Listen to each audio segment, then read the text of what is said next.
Voter शुद्धिकरण की प्रक्रिया वाली लड़ाई पश्चिम बंगाल की मुख्यमंत्री ममता बनर्जी बंगाल से दिल्ली ले आई।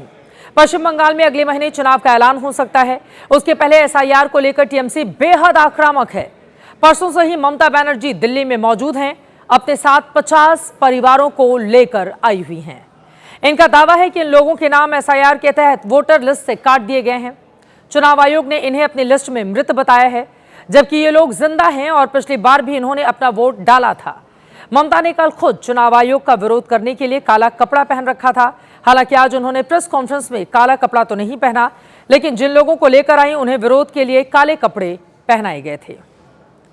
ममता बनर्जी ने दोपहर करीब 3 बजे चाणक्यपुरी के बंग भवन में प्रेस कॉन्फ्रेंस की और केंद्र सरकार से लेकर चुनाव आयोग और बीजेपी पर सवाल उठाए। ममता बनर्जी कल से ही दिल्ली पुलिस से भी नाराज चल रही हैं। उनका आरोप है पुलिस उन लोगों को परेशान कर रही है जिन्हें वो जिंदा होने के सबूत के तौर पर बंगाल से दिल्ली लेकर आई हैं। दिल्ली पुलिस ने ममता के आरोपों को खारिज किया। कहा कि बंग भवन में दिल्ली पुलिस सिर्फ ममता की सुरक्षा का जायजा लेने गई थी। वैसे ममता बनर्जी कोई रिस्क नहीं लेना चाहती, लिहाजा आज उन्होंने बंग भवन में प्रेस कॉन्फ्रेंस के बाद तमाम लोगों को अपने भतीजे अभिषेक बनर्जी के बंगले पर भेज दिया। बड़ी सी गाड़ी में बिठाकर सबको बंग भवन से वहां से बंगले पर लेकर आया गया। दिल्ली पुलिस पर आरोप के अलावा ममता बनर्जी ने आज की प्रेस कॉन्फ्रेंस में 5 बड़ी बातें कही हैं। अब जरा वो भी जान लीजिए।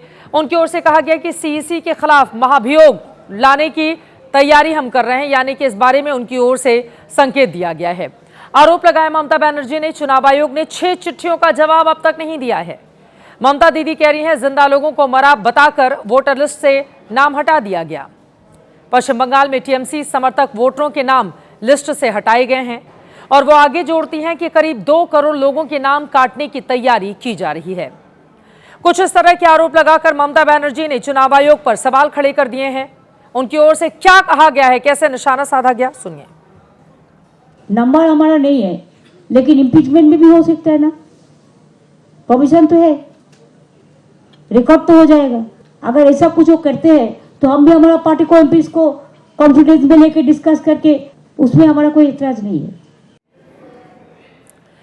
कल काले कपड़ों में ममता बनर्जी चुनाव आयोग के दफ्तर गई थी, जहां बिना बातचीत खत्म हुए ही वो लौट गईं और सीईसी पर सवाल उठाए।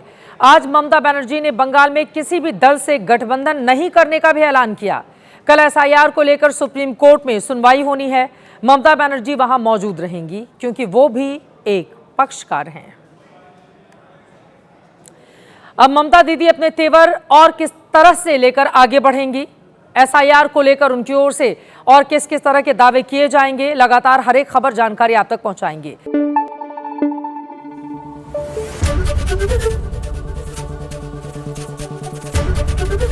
एबीपी न्यूज आपको रखे आगे।